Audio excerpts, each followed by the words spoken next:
সংসদে foreign agent সম্পর্কিত একটি বিতর্কিত বিল নিয়ে আলোচনা করতে গিয়ে বিরোধী দলীয় এমপিদের তোপের মুখে পড়েছেন জর্জিয়ার ক্ষমতাসীন দলের এক এমপি। বিলটি নিয়ে কথা বলতে গিয়ে ওই এমপি বিরোধী এক এমপির কাছে কিল ঘুষি খেয়েছেন। ব্রিটিশ সংবাদ মাধ্যম দ্য গার্ডিয়ানের প্রতিবেদনে বলা হয়েছে, সোমবার জর্জিয়ার টেলিভিশনে সংসদ অধিবেশন চলছিল। জর্জিয়ার ড্রিম পার্টির সংসদ সদস্য মামুকা এমডি নার্জে কথা বলছিলেন। এ সময় হঠাৎ করে বিরোধী দলের এমপি আলেকো ইলিসাসভিলি দৌড়ে এসে মামুকে কিল ঘুষি মারতে থাকেন। এই ঘটনার পর সংসদ অধিবেশনে দুই পক্ষের মধ্যে উত্তেজনা সৃষ্টি হয়।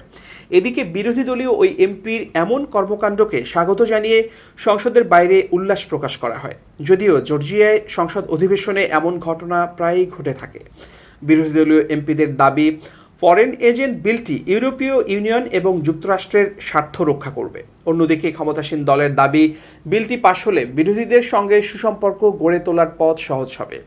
এছাড়া ইউরোপীয় ইউনিয়ন এবং ন্যাটোর সঙ্গে যুক্ত হতেও এটি বেশ কার্যকর ভূমিকা পালন করবে।